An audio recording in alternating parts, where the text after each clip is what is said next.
Miami Heat, Miami Heat, Miami Heat. It feels like Miami.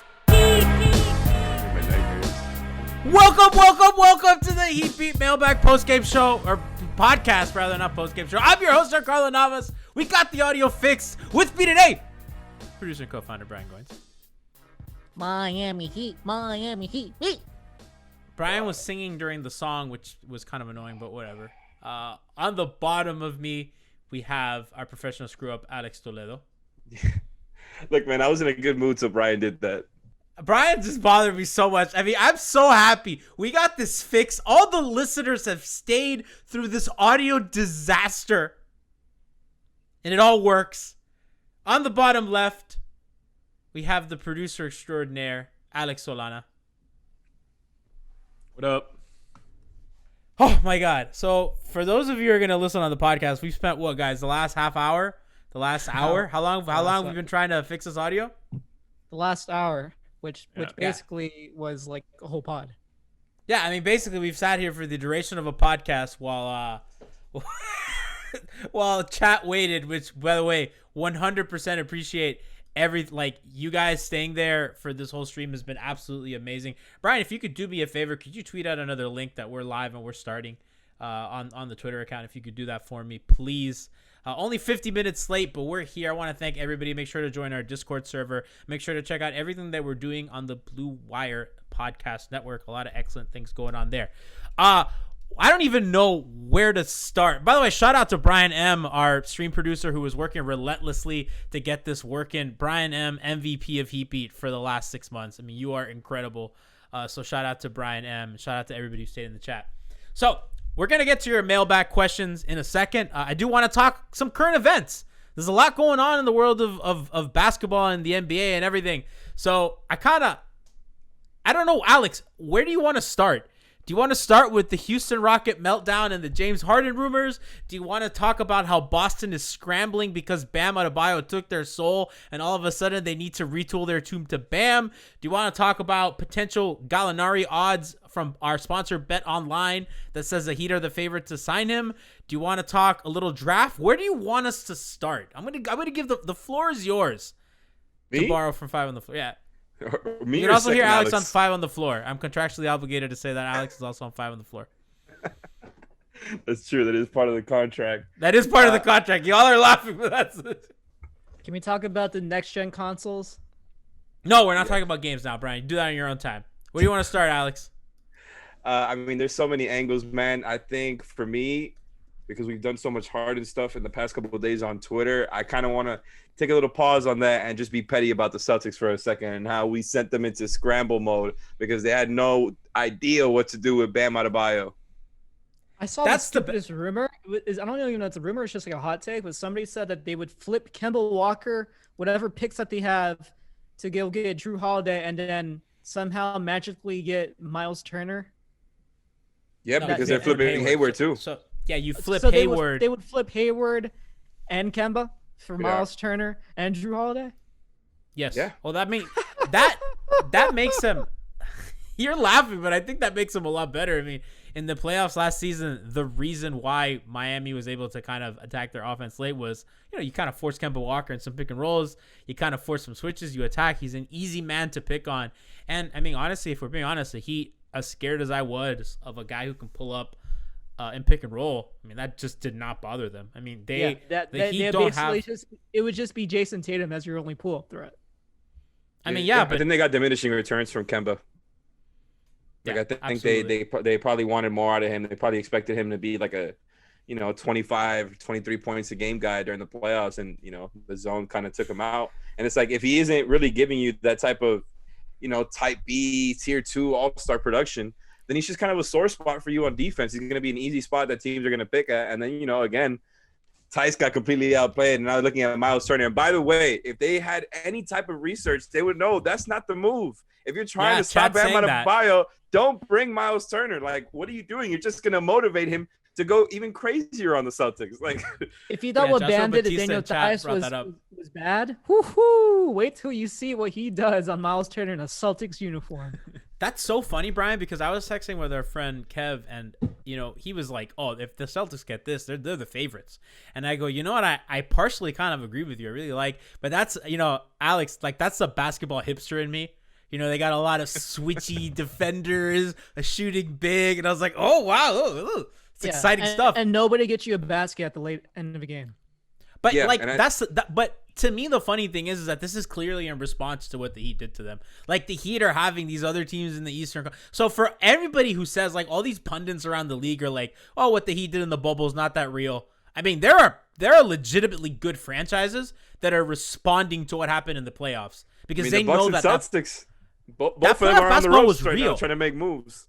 That playoff basketball was real. Like that was all X's and O's adjustment. I mean, like maybe there wasn't a home crowd and that factors in a little bit, but I mean, these smart teams that have been good and at the top of the conference clearly are reacting to this in a way that would suggest that they take it seriously. So maybe like everybody else would kind of take it seriously too. Like it's just funny that the Heat are once again in the position, Solana, that other teams are chasing them around, and I fucking love it. I'm so here for this. Well, the Celtics more than the Bucks. I think the Bucks just realize like they just don't have enough, and if they don't get enough, Giannis is gone. So I think it's more the Celtics clearly are reshaping or retooling or whatever the fuck you want to call it because of what the Heat did, because of how Bam dominated them. Especially that end of that game 6. I mean, like that must have been so demoralizing if you're a Boston fan. Like you're watching this guy, Bam, you're up, right? You're up in game 6 and you're thinking, all right, we're about to force a game 7. We have the momentum on our side. We've led a lot of these games. One of the games ended with a play at the rim, blah, blah, blah. And Bam took over in a way that he made Daniel Tice look like he did not belong on the floor with him. And the Celtics had no answers. And also I don't think the Kemba Walker stuff is small at all. I mean, Jimmy Butler just absolutely bullied that guy. And Goran, too, by the way. Like, that one of those, I think it was the third quarter of game 5, even though the Heat didn't win that game. What did Goran have, like 18 points in the quarter, right? When all their offense didn't work? Like, Goran's just bullying Kemba Walker. Goran, right? It's not like the Celtics. The Heat cooked the Celtics. Like, absolutely cooked them. And, no, that's not what I said. What'd you say? Cooked. I'm like, you're the PG version of you. So Kemba and Tice and Hayward, all those guys, man, they all got dominated. And then you look at Tatum, the guy who's supposed to be better than Jimmy. Oh my God. They're not getting rid of Kemba though, right? Like I think that's just chatter. I don't think they're actually going to get rid of Kemba or flip it. I think if they did, I'd laugh my ass off, man. Yeah. Nah, He's the only guy that scares me on that team. I don't think they should. They're in just danger. To trade him, but if you trade him for Drew, that makes it so much harder to go at them. Like I think it's like good luck creating offense versus them. Man. It kind of reminds me of Houston, where you're flipping a great player for like a less great player, right? And you're also probably giving stuff as well to New Orleans, right? Because New Orleans has a lot of leverage in that situation. So like they would still have Smart too. Like that is a nasty defensive core. No, they're going to be good. But I think that their offense is going to be a little worse. And if Tatum doesn't take another leap with a capital L, it's going to be difficult for them to score in the clutch. Because you're really taking away. They nab Redick, ball handlers. Yeah, they're gonna be out some shooting. You know what I mean? Like you're gonna put another guy on the floor who can't shoot that well. Miles Turner is a good shooter, but I don't know. It's yet to be seen. And Hayward's good for them. So I think that's a move that you run some. I think the Hayward move has less risk to it than the Kemba move, but I mean, I just think that's funny. I was listening to Zach Lowe today, and they were talking on his podcast about getting Russell Westbrook on the Magic, right? And I thought that conversation was a little funny because his guest from the Ringer, Kevin Pelton, I think it is, said, if he's a big Orlando Magic fan, and he said, if we get Russ, that is like we are gonna get our Jimmy Butler. And he phrased it that way. And I thought that was really interesting that, that teams are going to, like fan bases and teams are looking to replicate what the Heat did. Oh, we need to get our Jimmy Butler, our upset, disgruntled star that maybe is a little underrated and has some attitude issues, like quote unquote, right? And we're going to put him into this culture and he's going to take us, he's going to overachieve, right? And I think that's funny for a lot of reasons. One, because let's talk about what a year does to the narrative of the Heat after they were sitting on those contracts of Dion Waiters and James Johnson and all that. And Zach Lowe said they had the bleakest output in the league and all. We've gone over all this cold takes exposed conversation and all that, blah, blah, blah. But to go from that to other teams like fucking one scared of them, And then number 2 is like, well, all the bad teams are like, well, how can we do that? It's fucking funny. It's funny. It's funny, and they were treading water going into the lockout, the bubble lockdown, whatever. They're losing to Charlotte at home. It looked bad. They had traded their young piece that we fell in love with for old guys, right? And everybody's copying him, and everyone's scared of him. It's just fucking great. So the only thing that Orlando's missing in his picture, besides good shooting, is culture. Well, I mean, that's the thing. It's fool's gold. Like, Westbrook is not going to turn around the Magic the way Jimmy did. It's just like you actually need other talent on there. Like, I don't know if, like, I guess Westbrook and Vucevic get you the 8th seed, right? Like, those are 2 good players. Outside of that, like, Evan Fournier. No, Jonathan Isaac. Don't forget Evan Fournier. Don't sleep on Google. It's just funny. It's just I'm just laughing. Markelle Fultz. I think Jonathan Isaac's out. No, the whole year I think still. He was in the proposed trade. I think it was Fultz and again, poor Markelle Fultz. Fultz, Aaron Gordon, and like I think the pick, Orlando's pick or whatever for Westbrook. Damn. And like don't send Fultz to a team owned by Toma Fertitta, please. Like, don't. We can't. I mean, Orlando and Houston are owned by 2 between Fertitta and the DeVos family. Oh God. They might be Brian, anything on that? Brian, the Orlando insider. I actually would like to see Westbrook here, just because it'd be fun to watch him play live. Like, if they played the Heat, it's better than watching Evan Fournier. We have no interest in Westbrook here, right? No. That was last year. Like, none. Well, I'm going to ask you something in a vacuum. I'm going to ask Alex and Solana in a vacuum. It's yes or no. With, let's say, just a straight up trade, forget money and salary cap. Would you rather have Dragic or Westbrook? Dragic. Solana? Wow. You have to fucking think about it. That's insane. Westbrook is a better player. I would rather have Dragic. Yeah, I would too. I'm with Alex. But I want to know how Dragic is going to heal from that injury. Before I make that decision, because if Dragic isn't going to be the Dragic we saw pre the injury, then it's easy to say Dragic. Like, it's easy, but it's also the gutsy thing to say.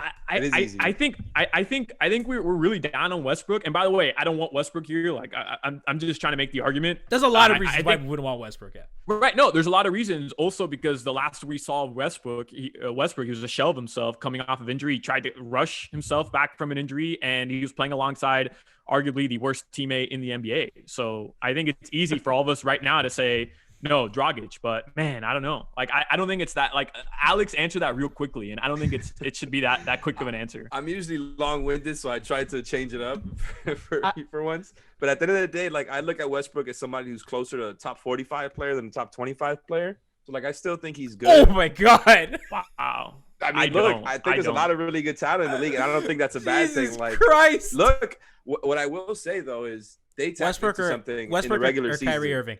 Westbrook or Kyrie Irving? Kyrie, come on. Westbrook or Kyle Lowry? Lowry. Yeah. Westbrook or Van Vliet? Westbrook. I think I'd take Westbrook there. I don't know why I'm thinking so long. But that's based on because Fred can defend and he could bomb threes and stuff like that. So I just think it's funny for you to say that, and maybe it sounds ass. I mean Westbrook's still Westbrook. You know what I mean? Like, Westbrook is still good, man. He's just not a top 10, top 20 player. He looked anymore. great this season. He looked as good as he's ever looked. That's what I was gonna say. During the regular season, they tapped into something. He looked awesome. Like, I think that the whole strategy. I think that's why I kind of low key something that I hadn't actually said that I think it's stupid for them to give up right now. Like, I think that they had something. The Rockets aren't giving up. Like, I think it's Westbrook giving up. I don't think he likes that fit. I don't think anybody likes playing alongside Harden. Hey, maybe not. I'm just saying Westbrook honestly looked like maybe the best version of himself. That's the report from Shams. When you said the worst teammate, Solana, I was wondering if you meant Westbrook or Harden or Oladipo for that matter. I don't think Westbrook on the team, or I don't think Westbrook is a bad teammate in terms of like off the court or whatever, like chemistry wise. I think Harden just everything on the court. He's a terrible teammate because all he wants to do is run isolation plays. And like, there appears to clearly be like a chemistry issue too. Like, with CP3 couldn't get along, with Westbrook couldn't get along.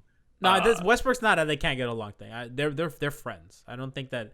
I think the people that are upset is like Austin Rivers saying that Austin moved Yeah, and that's why Daniel James Harden House. missed a free throw. Yeah, then PJ Tucker bitching about his contract. I mean, just the implosion hold over on. there. PJ Tucker deserves to bitch about his contract. No, he does, absolutely, but he's also 35. Exactly. They got him out there guarding Anthony Yeah, Davis but they on a full-time underpaid him. basis. I know. They totally underpaid him, man. Honestly, like that's something that PJ Tucker should take up with his agent. Like, let's be honest. But it's just funny to see them implode and like. So I speaking of implosions, that Victor Oladipo report recently was really funny. Where Victor Oladipo That was today. Today, well, time moves fast. Allegedly, in the middle of them losing in the playoffs to the Heat, Oladipo was openly asking, he's like, "Yo, can I don't think it was the playoffs. It was just during. Can I play with y'all During the season, sometime during the season. It wasn't the playoffs because the Knicks were involved. Yeah, the Knicks were involved. Whatever. Yeah, but he was asking in front of teammates if he could. Can I play with y'all? Which is hysterical. Funny. It would make sense given information that we've heard of maybe the Heat aren't so hot on him and maybe Jimmy's not so hot on him. That's so lame, man. Victor denies it, but then the reporter who reported it said, "Well, I reached out to Victor Oladipo, and for 2 weeks he did not respond or defend himself. So what am I supposed to do?" So just some clarification. So Victor may deny it, but a reporter did do due diligence to try to see what happened. Yeah, so that's really. Did you see everything that happened with what was it, Oladipo's sister and Miles Turner on Twitter today? What happened? What? Yeah. So apparently, I don't have it right in front of me, but basically, they were kind of trying to figure out, who leaked that about Oladipo, and it's probably Miles Turner. Yeah, that's funny. Oh, and yeah, I saw that about Oladipo's sister. Yeah, and he replied to it. I don't remember what he said, but it was like, we're doing that, or something to that effect. So there's something going on there. We got Ashley Nicole Moss at Ash Nicole Moss on Twitter. Reported today saying that per my conversation with a current Heat player who asked to remain anonymous, she says, "I can confirm reports of Victor Oladipo inquiring about playing with the team after the Pacers' elimination in Game 4. The player added that he believes Oladipo was just joking. It was trying to soften the blow of a playoff elimination while giving props to the Heat's performance. Currently, the team is not pursuing him." That's definitely not a joke you make though. Like right after you get swept, like, "Yo, pick me up." That's right. They got swept too. Yeah, like that's. I mean, like that's a joke you make through text with Bam after the game, but like on the court, like, "Yo, pick me up." I don't want him anymore. Honestly, I'm not having fun anymore. Pick me up. I agree. I've been so in on Oladipo, and that just gave me such a sour taste in my mouth. Why are you in on Oladipo though? Why? I mean, I've been in on the idea of trading for him, at kind of like a lower price package, just for the idea of, maybe being able to get like a high ceiling, type of thing. But at the end of the day, like, I think if you could get him for number 20 Olynyk, it's not a terrible deal. But now it's this is like really important to me right here. Like, this is like, I mean, look, Ethan heard that Jimmy and the Heat kind of soured on him, so I would not be surprised if this is a reason why. I mean, we don't know that for sure, but he didn't look good, right? Like in that series, I get he was injured or whatever, but he just didn't. I look thought good. he looked better than the regular season. Yeah, because he did look better in regular season. Still wasn't his old self. No. He's definitely not worthy of a max. Like, it's tough. You're really buying low on a guy that he had a one and a half really good seasons, and the rest have been kind of empty promises. But at the end of the day, like, I think that's kind of an overstated point because, like, look at the context from before he got to Indiana. Like, he played in Orlando, who we were just talking about. It's just like a dead end, Sacramento East situation. And then you go to Sacramento East. And then the other player we were just talking about, at least they can make Westbrook. The playoffs. Look, whatever. Yeah, in the East. Oh, still counts. Well, there you go. And then the other guy we were talking about in Game 1, that counts for something. They're kings of Game 1. Let's keep going out. Yeah, that's what they went to the playoffs for. You get one game of, one extra game of revenue. They beat Toronto too.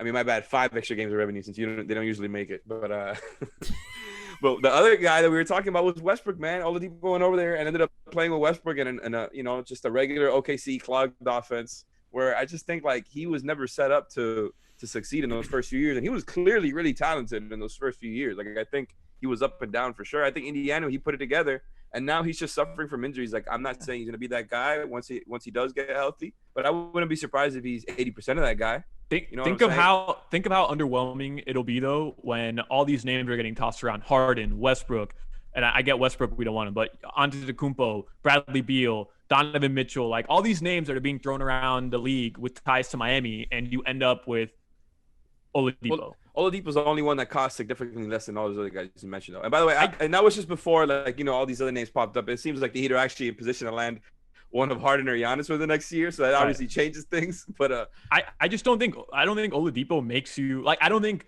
the jump you need to make to beat the Lakers.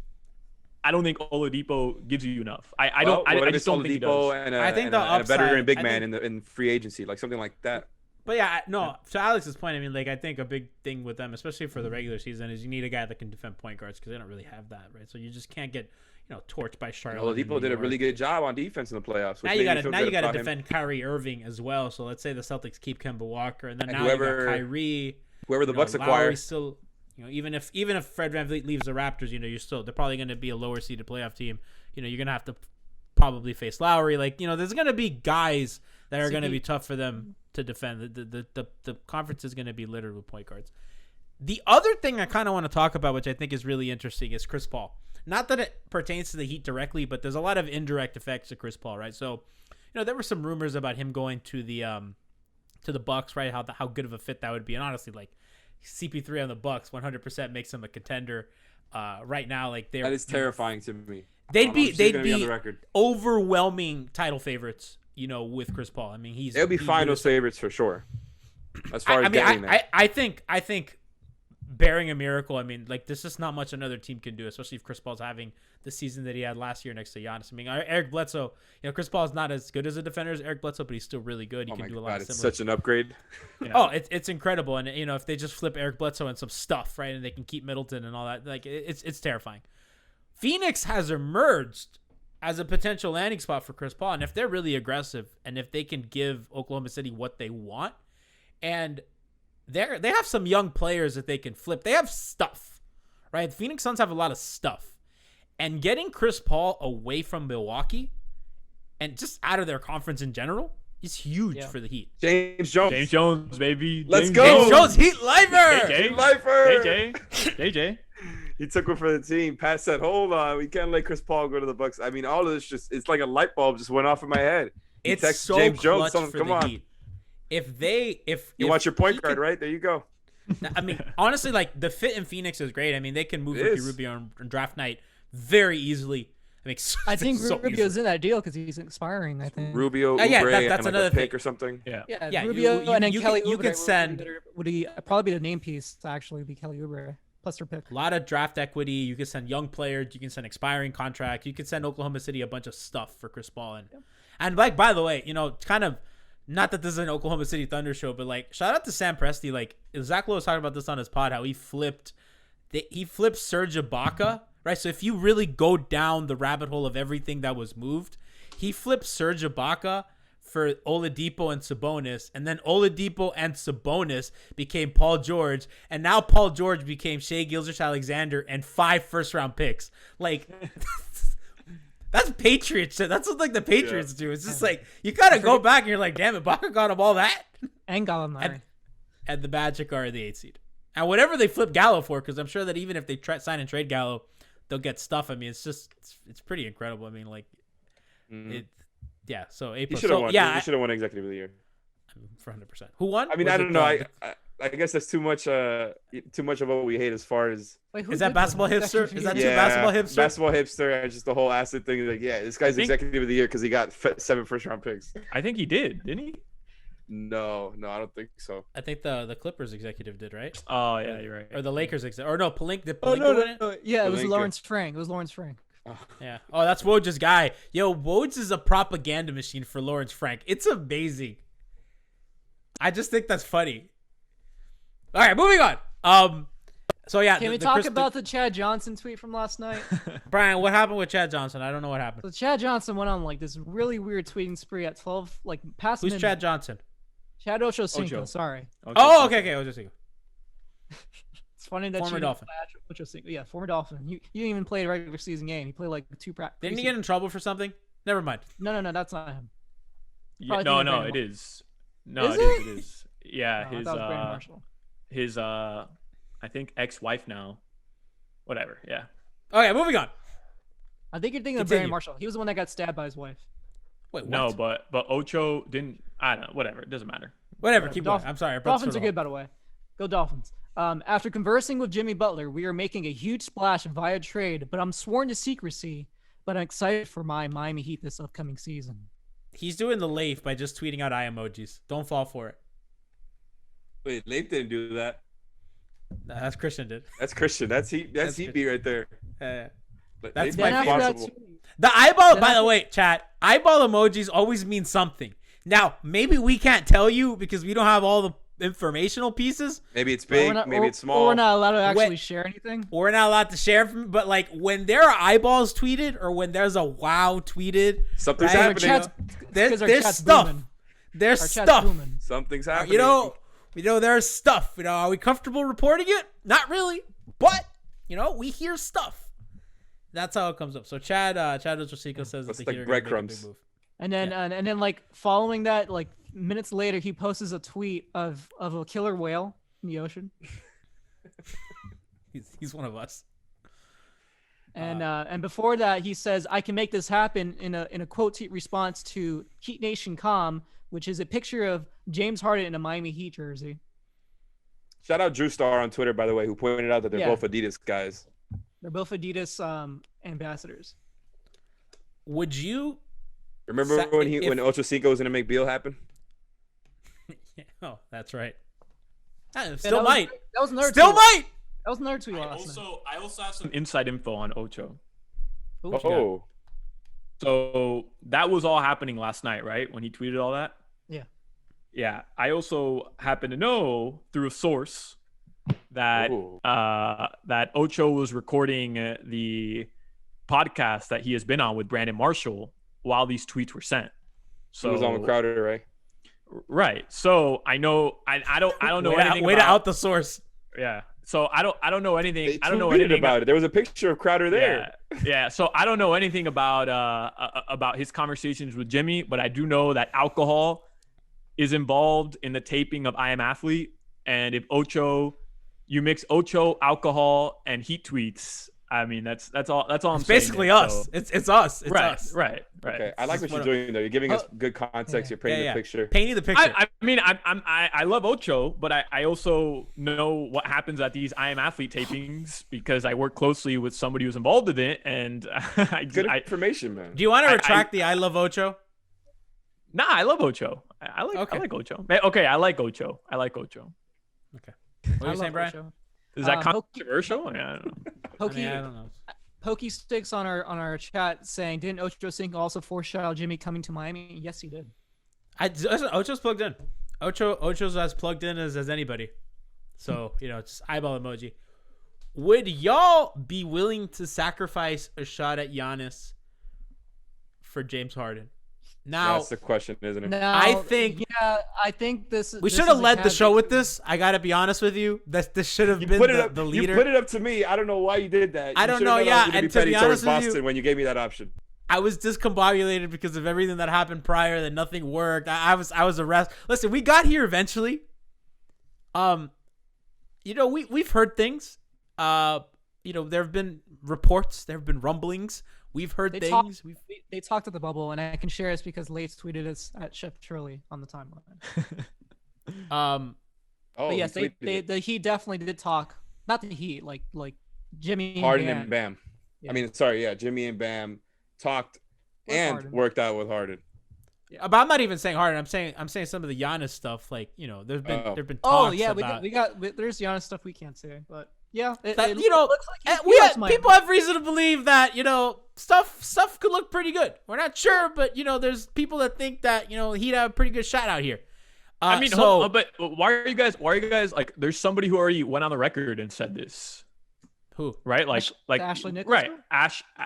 Yeah, I'm forgetting her. By the full way, name, but she said that Giannis has an apartment down here, and she's heard, according to a source, that he would be willing to sign a long-term deal down here. Right? Isn't that what she tweeted last week? Yeah, and everybody on he tweeted. Right. So we don't have to. And he wouldn't sign a long-term deal in Golden State, which. Brian, what's wrong with you? Why are you moving back and forth like that? Are you okay? Like Stevie Wonder. What the fuck's wrong? Are you malfunctioning? He's thinking of Westbrook and Magic. This? He's just excited. You look like what's wrong with you? I forget we're on. Stay still. Like, Guys, I mean, Giancarlo. I mean, we should all be on Brian's level right now. We went through 4 years of Hassan and Josh Richardson being like your second best player, and now we're like, yeah, which one do you choose, Harden or Giannis? Do we give up our 2 white guys for Harden? Yes or no? Oh, we have to keep Duncan, man. I really don't want to give him up. I really don't. That is so funny. That's Alex. You're so fucking right. Can I just jump the gun here? Who's a better backcourt? Is it Harden and Duncan, or is it Steph and Clay? Westbrook and Hero and Houston. Yes. Solana, what you got? I was just gonna say, like, for as much as everybody likes to talk about Harden not having the culture, not having the right fit, isolation ball, ugly play, I'm sorry, man. The way I look at it, if you are Pat Riley, we all know how Riley thinks, and you can pair James Harden, Bam, and Jimmy tomorrow, you do it. Like that's the way I process all of this. Pat Riley is not missing the opportunity tomorrow to pair those 3 guys. That's the way I look at it. So when everybody's talking about the fit doesn't work, he doesn't have culture, okay, like Riley doesn't give a fuck. He'll pair that 3. That's the best trio in the NBA. Great basketball fit, like tantalizing. That's the best trio in the NBA, right? And I'm not even looking at it as a fan. I'm just looking at it as how we know Pat Riley, the Godfather, operates. Imagine what Spo would do with Harden. Jimmy Butler would be the 3rd best player on the team. Yeah, that's crazy. It's fucking wild. We're back. We just had the greatest finals. Arguably the greatest finals game we've ever seen twice. Culture. And he's the 3rd best player. Spo is gonna rise up the ranks even more of the coaching Hall of Fame once he gets Harden to ring.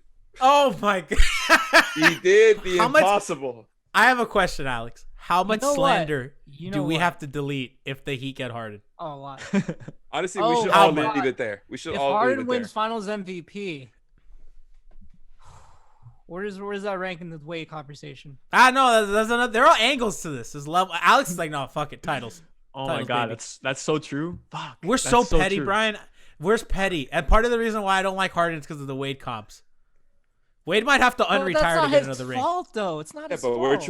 we're getting Harden for Tyler Hero and Duncan Robinson, not Dwayne Wade. So I think that's like this is such a like. I mean, if that becomes available, this is a prime opportunity for like a perennial 5-year in a row MVP runner up. I mean, is he a top 10 scorer ever, top 5 scorer ever? Harden? Yeah. Not in the playoffs. That's for damn sure. But isn't Harden the? Wait, hold on. Like, am I crazy? He might be number 1. He might be. The bet, just score, just pure score. If we're just talking, if we're not talking playoffs, then he's there. KD. But yeah. KD. But Harden's up there, man. KD, Put KD in LeBron, D'Antoni's Jordan. system.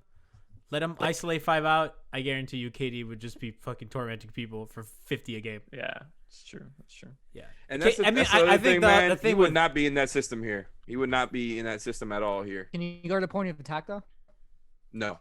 Who cares? They're gonna score a million points. What the fuck does that matter? Yeah. You hide him on the wing. Do not put him on the point guard. That's for damn Brian. sure. They just had Dragic and Tyler and made the finals. Who the fuck cares? I feel like they could get him to play really good on defense, though.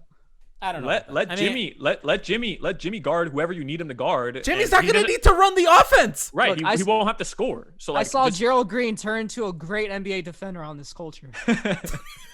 That's so fucking true. Gerald Green was a competent defender. Honestly, that's Spo's Hall of Fame resume. Pre-Flocka. How many guys has Spo turned into decent defenders? Can we go through that? Luke Babbitt? Jones Jr. Magruder, Rodney Magruder. Yeah. Who was Okara White? Okara White for like 3 weeks was Chris Bosh Light. Yeah.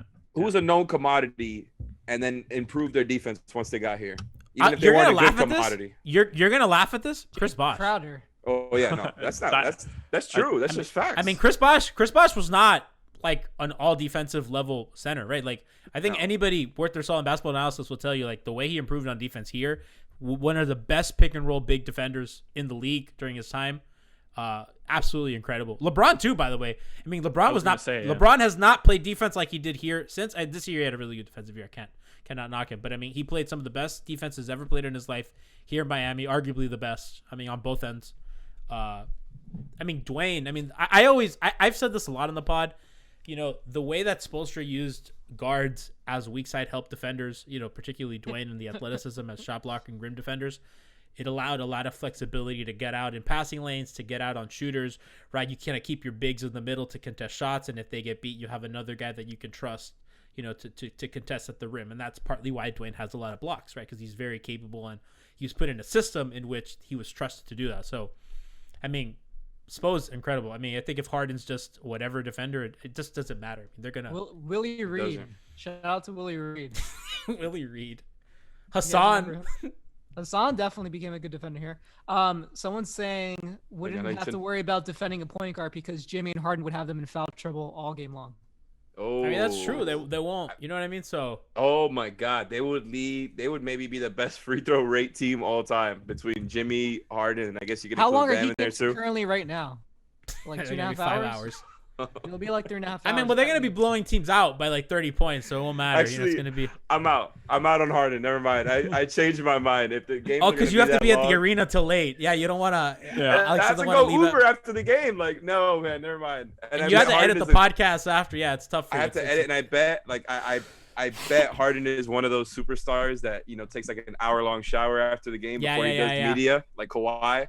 So yeah, I'm out. Wait, Kawhi takes a long shower? Why? Kawhi takes the longest showers. The longest. I've heard Ibaka takes forever to get ready. So it's like he's impossible to get to. You got to wait like an hour and a half. That's Kawhi, man. That's Kawhi. You wait an hour for Kawhi. Has no hair. Listen, I'm gonna give Chad a little nugget. So I'll never forget. I was covering Heat Raptors, and I was in the press conference room waiting for Spo to come out, and everyone in the media room was just kind of rooting for results based off of scheduling. It's just great because that's what it is in the media. You want to be with your kids, right? You're just like, oh, this, like they're talking about like this, like that's you root for you when you're in the media. There's a lot of me talk in the media rooms. Yeah. Look at Alex. Alex is pointing case. Alex is indoctrinized to the system. Alex is like, what about me? How does this affect me? Yeah, this is not even going to affect me at all because we're not going to be. I'm not going to be allowed at a game for like a year. Yeah, until 2026. It's got nothing to do with COVID.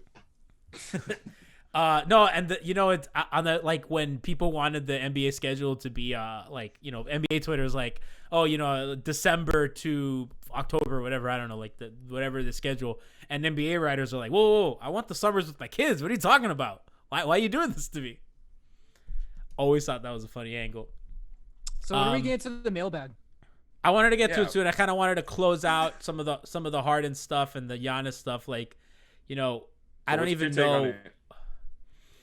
I mean, I think if Harden becomes available, let's say if after the draft. If Miami could get Harden by getting rid of Hero, say Duncan Robinson, none, and then to match salaries, you have to give up Iggy and Kelly.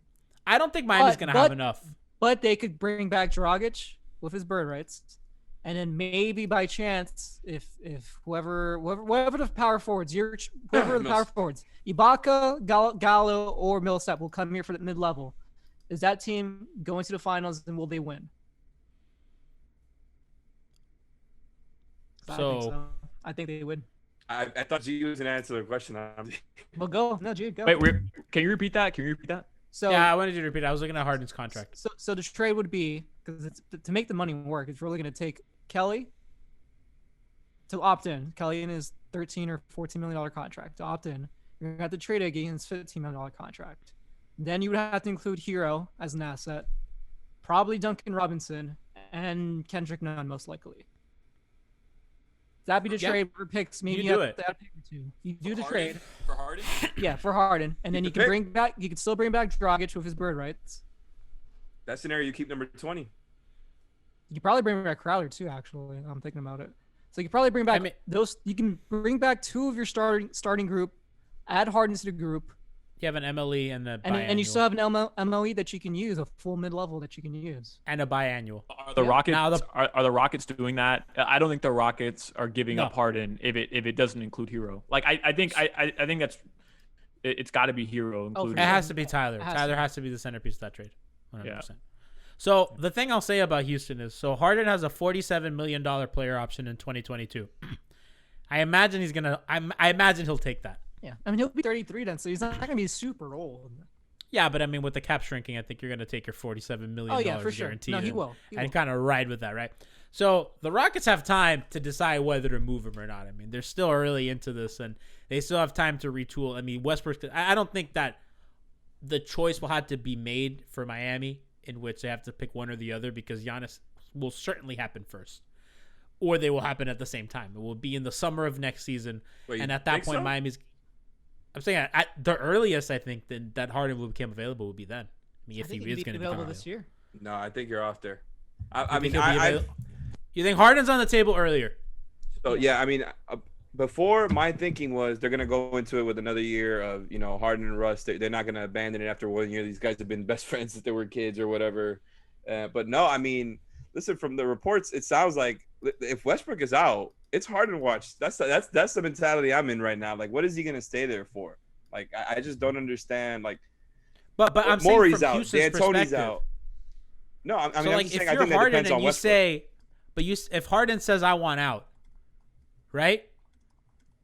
What if you're the Rockets? Okay, we'll find a place to send you, but we're gonna take the best deal because you're under contract until 2023 because you're gonna take your $47 million option, right? And you could threaten it all you want, but I mean, let's be real, right? So Houston is in the driver's seat of what they're gonna take. Now, obviously, superstars can drive their way to what they want. And as we've seen with the Lakers and with the Clippers, right, there are bounties to be paid for these kinds of supers.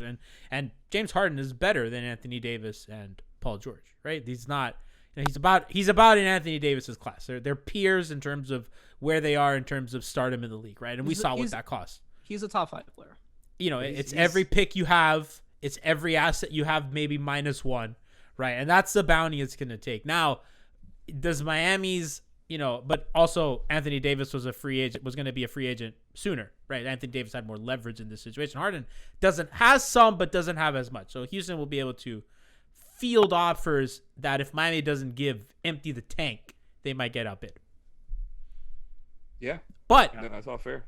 Yeah. But the thing is, like, I don't think that'll happen earlier than that's not going to happen this summer. This offseason. I'm not as sure. Right? I'm really not as sure. I think they're gonna try to run it. I think they're gonna see if they're gonna try to move Westbrook. They're gonna try to get some assets. They're gonna try to make the playoffs.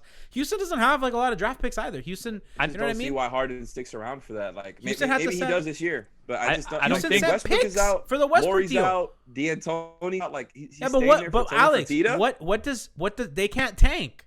They don't have their picks. I don't think they try to move Westbrook. By the way, he could request a trade. I'm not talking about tanking though. But so Westbrook wants out, right? That's really what I'm talking about here. I just don't really. I'm talking about Harden. He's gonna. Okay, but I'm saying Westbrook is the X factor here because Harden doesn't become available. In my eyes, I don't have real information. I'm just saying. Yeah, no, I get what you're that's saying. my read on it. That Westbrook is kind of the X factor as far as accelerating the Harden thing. Like I said, I agree with you. My thinking has been it really makes a lot of sense for them to run it back again. Let's add the context. Steven Silas, John Lucas, the two coaches that Harden and Russ wanted. I've been hearing, from actual reporters on podcasts and the Athletic saying that those are the guys they wanted, and they were consulted in all of this. But again, like Harden is not answering texts to anybody, including the coaches that he just co-signed. Like it was known that he wanted Steven Silas and John Lucas, and they got both of them. So I just think the whole thing just is shaky. Like there's something weird going on, and I don't know if he's gonna want to stay. Like I just think everything that has to do with Houston, all the stability's gone. And if Westbrook is gone, like I don't see Harden wanting to stay there unless they can get like a Drew Holiday or some type of comparable talent. But they can't. That's the problem. Like Westbrook makes so much money, and his stock is so down right now that they're not trading for anybody better than Westbrook, right? Like they might get picks out of it, but get Drew somehow. But that doesn't seem like a 3-team deal. You know what I'm saying? But that doesn't seem likely at all. Though. I think to unload Westbrook, you're gonna have to add some picks to it. Like, and they don't have anything. That's why I think as much as Westbrook wants out, he's stuck, man. Like Westbrook needs to elevate his play, have a much better season in order to get traded. I think there's gonna be a market for him though. I think he had a good season for. I thought he had a really strong regular season, man. And like you Alex, said, there's a lot of teams. Yeah, like I think he's make the playoffs. Yeah, 100%. I think that matters to teams, even though we make fun of being in the, on the point that the Heat have been for the last 3 years in the, I will 7th say or 8th this. seed. It matters to these teams. They want to get there. It's like, gonna be a Orlando little wants to different. I think that's something we got to also factor in because a lot of times we look at a team and their motivation to make the playoffs right? And that kind of informs some trade talks and values of stuff and blah, blah, blah, blah, blah, which is important for every team, right? Because you need to know how to gauge the market. Because if there are fans, it's not going to be 100% capacity for sure. And the door price is a big reason why teams want to make the playoffs. So let's also keep that in mind as well. Maybe a team, wants to make the playoffs, but it's a lot of money. This should be the year to tank, by the way. You're still going to get some of that TV revenue money, right? So you do get a cut of that, but it's not, and if you have a limit of 1/4 capacity, right, at your stadium, you're still getting some door fee, but it's not the same, right? When you sell out. And did you see that they're trying to do it for like the suites or whatever, so they can get row? Yeah. And courtside. The courtside should not be allowed. Get out of here. Of course not. The league is ridiculous. The Lakers and the Clippers aren't allowing fans in there. You have an entire arena. Why do people need to be courtside? You have a whole 20,000 seats. Why do they need to be right there? Like we just saw how good it looked in the bubble when players had more space, and you just first thing you want to do is take it away. You could make that argument. Rolling plexiglass. You could make that argument even when it wasn't COVID. Like why the fuck are there people courtside? And why the photographer sitting literally where the players land every possession on the baseline? Like it doesn't. Shout out to Oscar Baldazon. That's right. All right, guys. That's right. Yeah, shout out to Oscar with School of Them. He's a co-host of Panther Sports Talk Live with Solana, Alex, and I. So we're all FIU alumni here. And now FIU alumni. Now subsequently a bird watcher. Yeah. In Colorado. Fascinating life. Yeah. Baldazon has lived. Photographer. Yeah. All right. So we got to get to our mailbag. So everybody that is stuck with us, we appreciate you. We love all the viewers in chat. You guys have been awesome. We're gonna be doing these mailbags often. So if you tweet us using the hashtag MHBMail, we're gonna answer all your questions live on air with whoever we have on the show today. So let's get started on some of these. We're gonna have production next time. We used to have production on the mailbags with music and everything. We're gonna get that back for next month. We're gonna have some more production. So we're excited.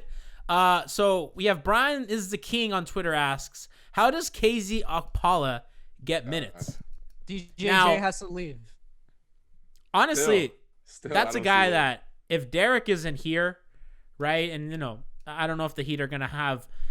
Derek's a young player, who's gonna want some years, right? I don't really think the Heat are gonna be in position to offer Derek, 3 or 4 years or whatever he's looking to. The Heat aren't really gonna be in that kind of position to offer him that kind of deal.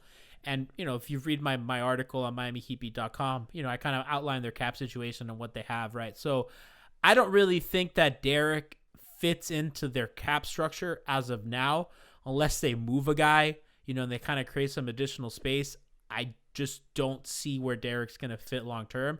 I'm sure that he wants to be here. I know that he does have Alex, a friendship with Bam, and I know the organization likes him. That dude works really hard. It's tough for me to see where he's going to fit in later. So I do think there's grind, other teams that are going to give him multi-year deals and more money. Teams young teams that want to run up and down the floor. Phoenix, Atlanta makes not Phoenix. Not Phoenix. Oh, that's right. Yeah, he was in Phoenix. Whoop, never mind. But there's going to be Atlanta, teams, Chicago, Orlando, Charlotte, Cleveland. Detroit. There's going to be a lot of teams that are going to be interested in a guy like him. So I think without Derek, and if KZ's kind of ready, I think Miami's going to have to kind of throw him out to see what they have. I mean, Duncan took the leap in year 2, right, after not playing basically at all, right? So KZ's kind of falling in a similar mold. I know KZ had the injury stuff. They value him, really. They think a lot of him in the organization internally, we've heard.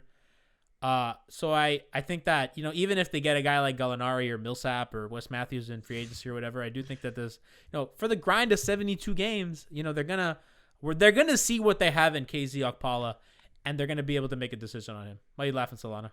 I just love that. I was just thinking about during the finals, people were literally calling for KZ to play. Like at me. This mystique around KZ. And by the way, I love it. Like Is that us? Did we do that? I think so. I think so because we have pull here. We made Justice Better a thing. Now we're making free KZ a thing. Let's go. KZ didn't play basically at all this entire season. We didn't see him in the bubble at all, but people literally were calling for him to play minutes in the NBA Finals. Your team gets to the NBA Finals without him, and people were so invested into this mystique about KZ, free KZ, that we're calling for him in the NBA Finals. I just think Heat Twitter is like no other fan base. Like we're out of our fucking minds. It's like calling for KZ. How dare chat? One game in Sacramento, dude. He played the 2-3 zone. We'll live on that forever. Possessions and got a steal. Like this guy, he's Giannis. That's it. So chat's listen. Not. I don't want to really go back to the Harden conversation, but chat. How dare you, CCK Ryan? How dare you compare James Harden to Dion Waiters? They're not the same. Yeah, Dion's better. How dare you? Huh? How dare you, chat? Yeah, at least Dion has a ring. Kiva at BitBisexual asks, with the success of Big Face Coffee, what Heat player do you think is most likely to express an entrepreneurship streak? And what would their business be? Big Face Coffee may launch, it's for sure Andre and Group of Economics. Andre's going to launch some sort of stock trader. Andre buys in on like low-key tech businesses that are already on their way up. Yeah, Andre, Udonis is in the Subway business. Kiva, there's a lot of entrepreneurship on this Heat team. Udonis has Subways and Einstein's Bagels everywhere in Miami. Isn't Udonis Dunkin' like Donuts too, right? Is Doesn't it? have a couple Look Dunkin' at Donuts? you. He has Mogul. Einstein's Bagels. I was there for that Mogul. opening. Does he have his own burger at the that place, the burger place? Miami Subs? Doesn't he have No, a Miami Sub steak as well? They have the restaurant with Dwayne. The one where you met. Where Yes, you saw 800 Dwayne. degrees. 800 degrees. degrees. Right. Yeah. I would like to see Goran as the entrepreneur. No, Goran Goran's opening too chill. businesses in Miami. Doesn't Goran have like a hat line or something, like his own logo that Jimmy Butler wears all the time in the locker room? Yeah, chat saying that Goran's gonna mass produce hats. The dragon hat. The dragon Honestly, hat, yeah, the that dragon. shit was kind of fresh. Maybe it's because Jimmy Butler was wearing it, but I think I'd buy it. Jimmy's gonna be the brand ambassador. Cop.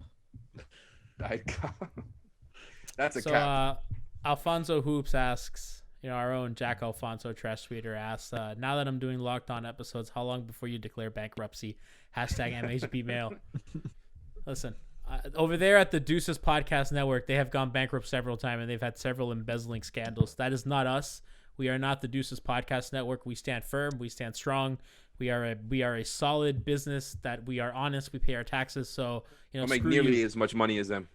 I mean, we don't make as. I mean, they're clearly embezzling money. There's some funny business going on over there at the Deuces. I don't know about Locked On. I don't know what David Ramil's doing. You're gonna stick the IRS on the Deuces. Jack is also not, that Jack also does not work for Locked On. This is an elaborate bit. Karmic Beat asks, who realistically is the ideal starting point guard for the Heat next season? Can it be a guy already in the roster, or can they get a guy in free agency or trade? Harden. Yeah, I mean, it's a bit hard enough. Jimmy's the point guard. Harden's the shooting guard. So to kind of revisit anyone but Kendrick Nunn, please. So Wow.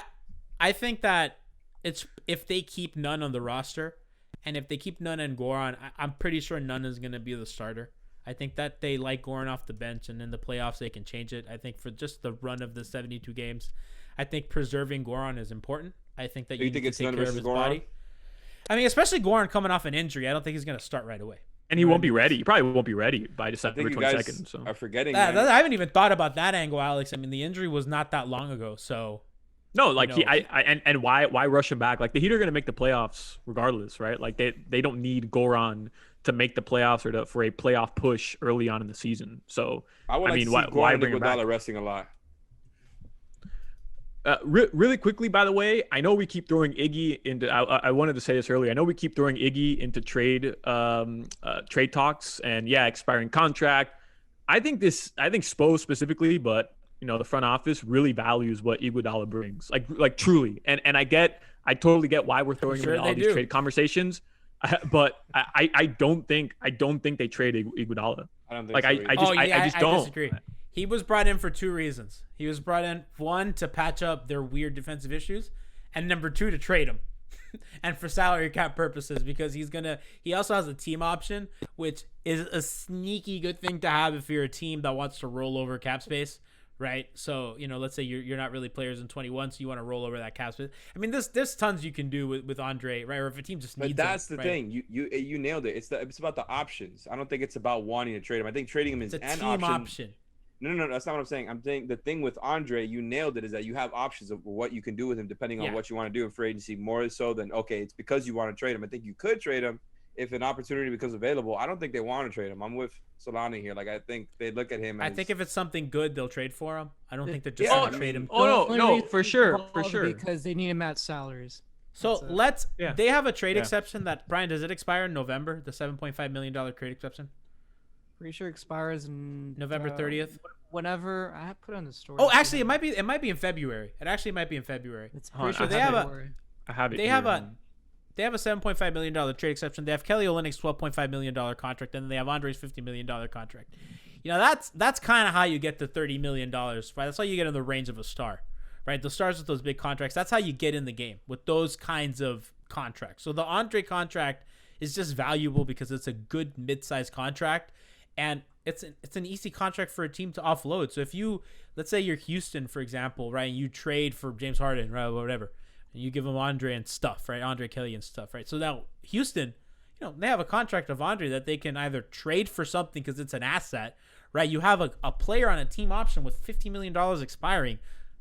That's valuable. So you can flip Andre for stuff, right, if you're a team that takes him. So that's kind of valuable. But to answer Karmic Beat's question, I'm pretty sure it's going to be none unless there's some extreme shakeup and they make some trade that we don't know about. Did you forget about Tyler Hero? I think it's going to be him, man. I think, especially off of what kind of Leif and Ethan, I think I've heard, I think they expect him to be on the fast track to be starting. Ooh, I forgot about him This season. Starting point guard? So you're saying, because so Whoever there's is another the point angle. guard, I don't know who's technically the point guard. I don't know if it's There's Jimmy another or Hero, angle to this. That's Duncan's my guess. cap hold. If Duncan doesn't start X amount of games, the cap hold's different. Now, I'm not going to accuse the Heat of fudging the It's numbers. not just X amount of They better games, it's not. also minutes. That's also minutes, and he's well on minutes. his way. He's well on his way. Okay, so I just, you know, it's just an angle. You know, we love. Unless better you want not. Duncan to play like 10 to 15 minutes a game, which isn't happening, then yeah, he's gonna get his. Okay, never mind. So that's out the window. But You're just adding an extra 1.5 million to his cap pool. It's not that big of a deal. it's not a big deal. You never know. But still, you have to stretch Ryan Anderson. So every penny counts. Kendrick Nunn is probably the one that they could probably get away with having a lower cap hold. Remember when all of us sat next to Ryan Anderson at a restaurant in Wynwood? At the table next to him? Yes. KYU. What? Not We were in cute. KYU, and he was sitting behind us, and it was during a game that he didn't make a road trip for quote unquote personal reasons. That's right. The Heat were playing, weren't they? Yeah, the Heat were on a road trip on the West Coast, and he didn't travel for personal reasons. And then we were sitting, and then I think it might have been Christian. And he goes, personal reasons is sitting behind us. Who was he with, and what did he order? We weren't watching like that. I mean, we're just trying to have a nice dinner at KYU. I mean, come on. He was with look at his plate. Yeah, I was like, I was once in the locker room with Ryan Anderson post game, and Ryan Anderson was eating cheese cubes, and I asked him, "What are you having?" And he said, "This is cheddar." So that's the cheddar. I just have that. Okay. That was a crab. So yeah, I didn't ask what brand. At Nonchalant John asks, if we strike out on Gallo, Ibaka, and other big free agents, should we go after a young player like Harry Giles or Melton that meet our floor needs, but we can improve our reliable veterans? So Nikias is pretty big on Melton, right? Yeah. I don't get it. Nikias Not as high as he is on Gary Payton II, though, who he called the best point of attack defender in the league. I think if they strike out on those veterans, I think they're going to try to get other veterans. Frankly, I think they should go after one of those cheaper young guys if they can, anyways. Like I think, like I said, Gary Payton the second, if they can try to go after Javon Carter, Melton is a good name, but he might be a little bit more expensive. But like if you can get a Javon Carter, Gary Payton the second for like a biannual $4 million exception, I'm good with that. Those guys can guard guards, you develop them. I'm good with that for sure. But I mean, it depends. We got to talk about this because the draft comes before free agency. I guess. Which, by the way, guys, we're doing a draft podcast tomorrow. We're doing back-to-back pods, so we're gonna go a whole breakdown of the draft and everything. We're gonna have a draft expert on, so make sure to tune in tomorrow. It's not gonna be live, but we're just gonna post a pod to our feed, so check that out. Nonchalant John had a second question. Should we look at stealing Devin Robinson from Toronto as a developmental project? They have enough 6'8" to 6'10" positional guys that they can afford to lose one. Okay, that's a me question. I don't think so. I don't really think Miami has the time to start developing guys like that. I don't really think Toronto would part with him as well. I mean, I do, that's a guy that they're going to want to flip for stuff, right? So they're, especially now with the Terrence Ross situation, with the domestic violence, you imagine Ross. That. Did I just call him Terrence Ross? Oh my God, I'm so sorry, Terrence Ross. Terrence Davis. Woof. I'm sorry, Terrence Ross. You did not do anything wrong. Terrence Davis and the domestic violence issue. So I mean, I don't know. I don't remember. I haven't seen anything announced about that yet. But you kind of, I'm sure that there'll be consequences in the organization. Maybe they'll cut him. We're not sure yet. But I think they're going to want to keep their young assets as long as they can. So I don't really think that's a realistic thing that's going to happen. Brian M., our producer, asks, a lot has been made about getting these guards such as Depot or Drew. If we were to get one of these all-star type guards without giving up Hero or Duncan, will this slow down either their growth? How would you work the minutes? I think that would help them. I think Duncan and Hero playing off a guy like Depot or Drew, I think that helps. I mean, especially because they're good spot-up shooters and they're good without the ball. And I think that, when guys sit, Tyler's going to get on-ball reps as a trigger man. I think in the long run, I don't think you want Tyler running a lot of your pick and roll. I just think genuinely, unless you're really quick like Kemba Walker, small guys just tend to not be those kinds of players. I think it's good to have it in his bag, right? Like, if you have a spread floor, you can attack a closeout, you can attack some switches. But for the most part, I think you want kind of Tyler to play on the perimeter, kind of shoot, work those angles, work those pull-ups, right? Not really, create downhill super, super consistently. So if he's getting reps like in second units, right, as a second option, I think that's really good for his development, actually. Yeah. I don't know if anybody agrees. I'm with you there. That's why I'm good with him starting, man. Like, I think he's ready for that. I think he showed that in the playoffs.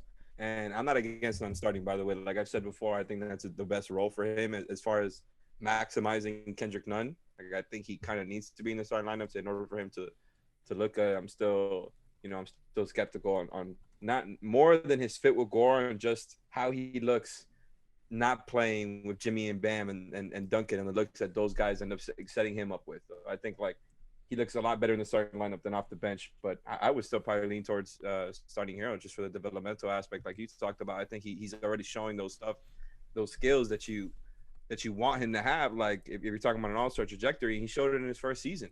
So I think he's an accelerated prospect. Accelerate his timeline and start him because he's skilled right now. He's advanced right now. He's making reads right now. Like I think he's worth starting at this point.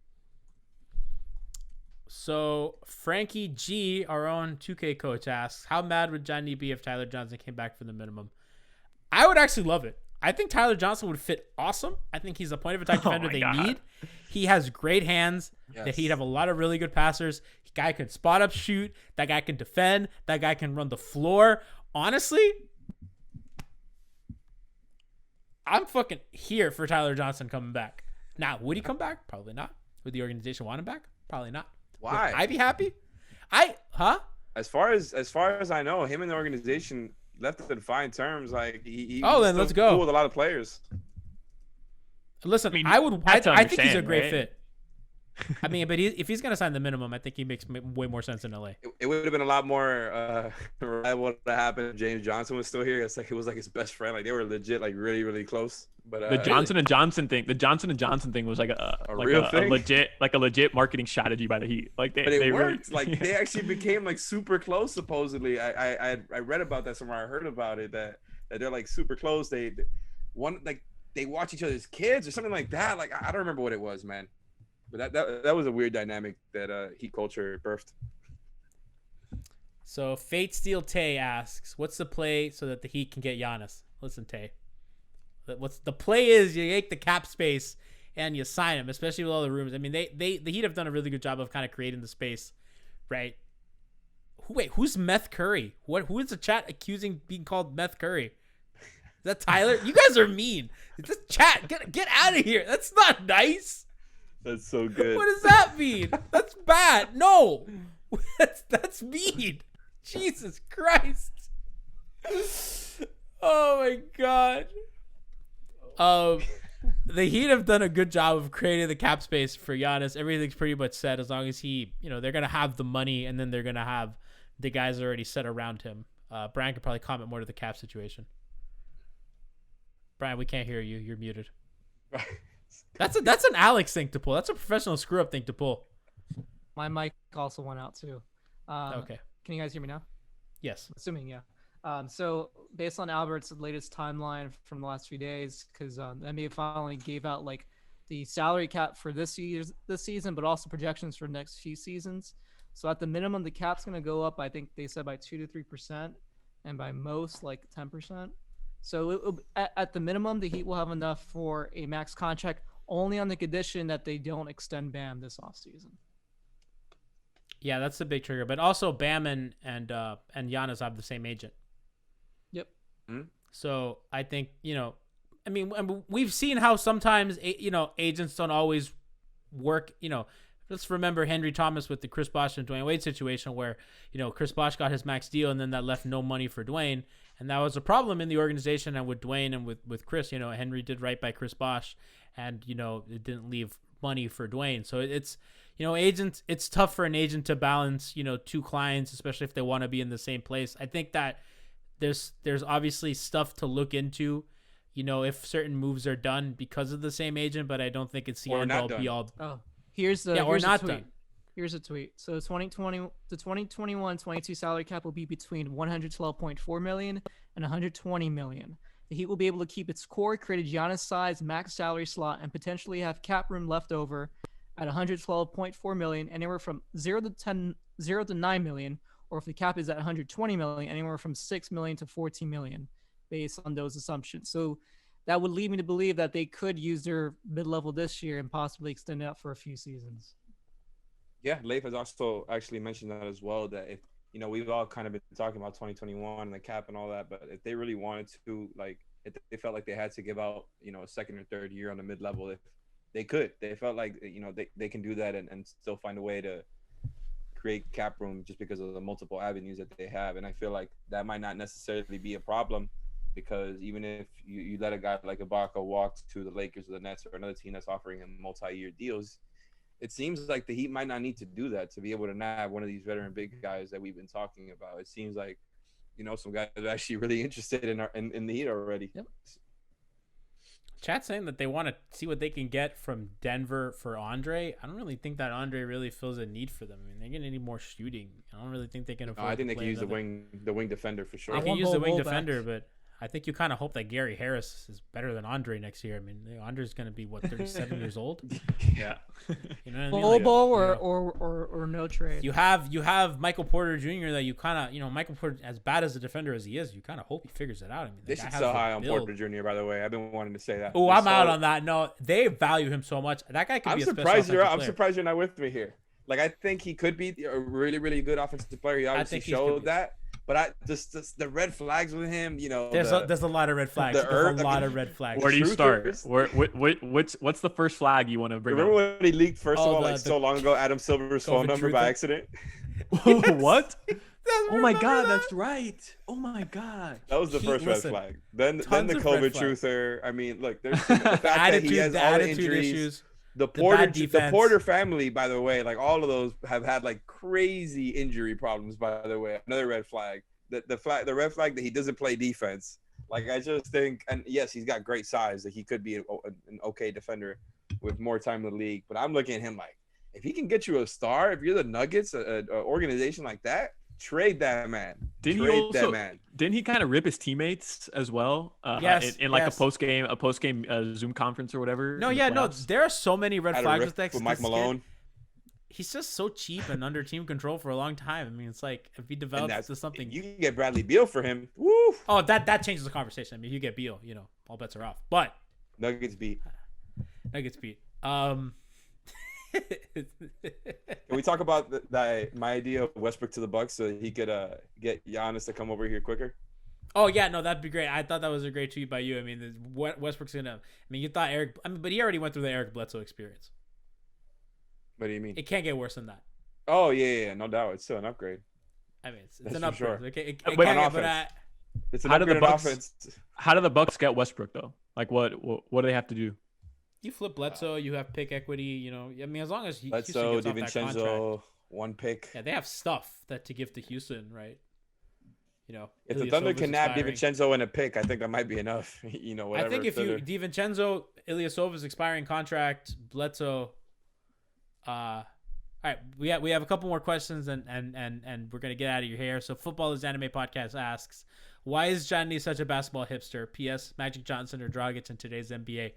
Glad you asked. Listen, I've been accused Magic of being can't shoot, Gianni. Huh? Magic I've been accused of being shoot. a basketball hipster a lot in the last couple weeks. Alex and Evan Cohen of ESPN West Palm. have accused me of being such, and I probably am a basketball hipster. I think we're right about a lot of stuff. Maybe sometimes, we care too much about 3-and-D guys that can't dribble, but you know what I mean? Maybe we know we're not big, Allen Iverson fans. It is what it is. Maybe, we think Paul Millsap is like more impactful than Allen Iverson. We're probably wrong, right? We have bad takes. Yeah, that's the price we pay for being basketball hipsters. Is it fun? Absolutely. Are we ridiculous? Totally. Are we kind of right? We're all like a little bit like Daryl Morey. That's why the media really, really capes for Daryl Morey. Daryl's one of us, right? Like Daryl took what we thought to like the extreme, right? But it doesn't work. So it's like, it kind of works, but it doesn't really work. You know what I mean? So I'm a proud basketball hipster. I don't know why I'm like this. I'm not like Nikias is a basketball hipster, but he's like smart about it. You know what I mean? Answer the question though: Magic Johnson or Goran Dragic in today's NBA? I think obviously I'm going Magic, but I do think that like Magic in today's NBA would not be as dominant. And don't say that. God. Wait a second. I'm not. The bait, and now here we go. He's not gonna be like he's obviously gonna be a Hall of Fame talent player all time. Magic Johnson's great. If he played in today's NBA, probably not. If he doesn't play defense and he can't shoot.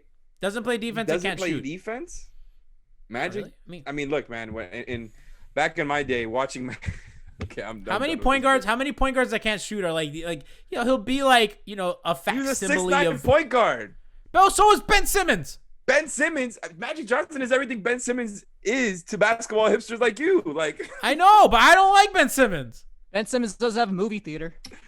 You really said that Magic Johnson. That would have been the way Ben to end Simmons. the show. Yeah. End the show now.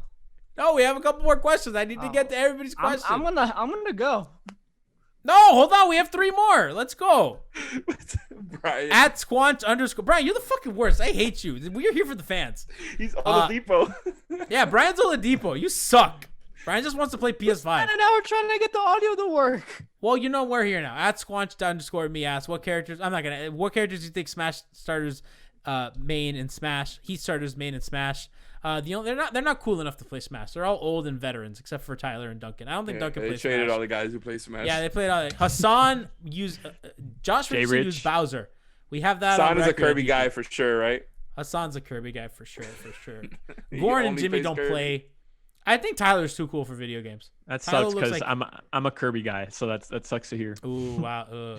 I know. Which, by the way, chat, I think we're gonna do some Smash and Mario Kart streams here on the Heapy Twitch account. So, 2K. I don't have 2K, so I don't know. You can stream that, but if we can figure that out, yeah, we're gonna find some ways to stream some games here, so you can kind of get in, or maybe we'll even do like kind of a game nights with some of our listeners. So if y'all want to play Smash or 2K or Mario Kart or whatever with us, you can hop in. I'm gonna kind of shameless plug me. If you go to twitch.tv/Navas103, I'm playing Fire Emblem every Monday. I'm going through the Crimson Flower route on maddening mode. So you can kind of hang out with me, have a drink, watch me play Fire Emblem. I'm pretty good at it, not gonna lie. So you check that out.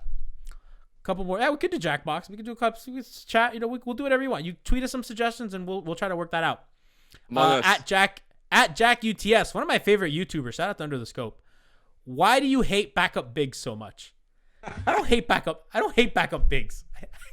I don't hate backup bigs. The burner. Yes.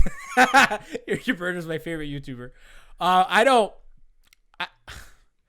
just don't think that's what the Heat need. I don't think the Heat should be using a $10 million mid-level exception for backup big when they could use it on a starter. All right, man. So let's just ask you right away then. What if they use that on, I'm just gonna throw out a name here, Paul Millsap? What would you take? I'm in on that.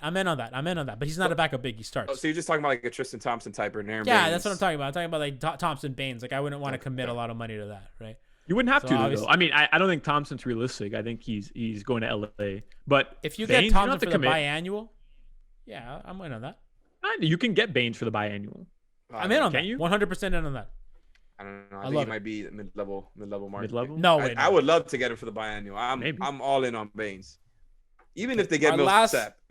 Our last question comes from our very own Alex M. Solana. When will the Heat give Mario Chalmers another run?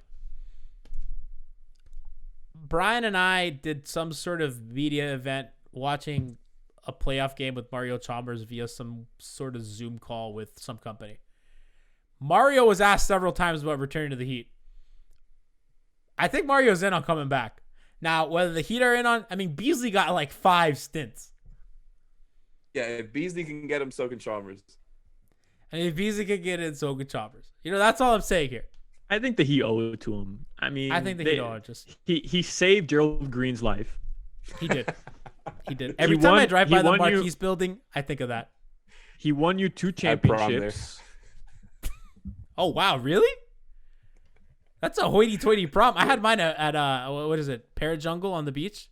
That's Charter nice, school, though. baby. Charter school living. Is it nice? I always felt like that's not nice. No, I went to a prom there. I went to a prom there once. Oh, you went to a prom there? You've been to multiple proms. Yeah, it was actually on Miami back-to-back people nights. go to multiple proms, Gianni. Whoa, really? Yeah, Oh, we got a badass over here. That was the Coral Reef prom, and then the very next night was my prom at the Marriott on in Brickell.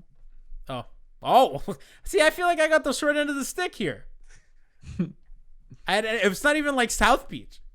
Did you have a date that went to Coral Reef and you went to Coral Reef? Yeah. Oh. No, Brian, I didn't go to Coral Reef. I didn't go to Coral Reef. No, your date went to Coral Reef. Yeah. So you did 2 proms. I brought a 21-year-old to prom. I felt pretty good. Whoa. Oh. That increased my popularity. Yeah. So Damn. when people found out that my date was, 21 and really hot, my reputation my senior year, I got boosted a lot. I was always like medium popular. Yeah, I was like, I knew people, but like I wasn't like in like. Yeah, I was like medium. Like it's kind of like my place on Heat Twitter. Like I'm medium, right? But then I became like Alf, right? Everybody suddenly started inviting me to functions. Everybody wanted to kind of hang out with me because they knew I hung out with college kids. I played volleyball with college people, so it really changed the trajectory of my senior year of my life. Wow. I mean, you but just wasn't alphaed everybody in here with that one. But hold on a second. Your senior year of life, prom is like 3 weeks before graduation. So No, my prom was like a month or so before. Yeah. It was okay. a couple So months. the last month of your senior year, was that great. Was big. Best month. Well, I always loved this story. So like I remember, so there was this girl that I really liked in high school, right? So I had asked her out. She had said yes.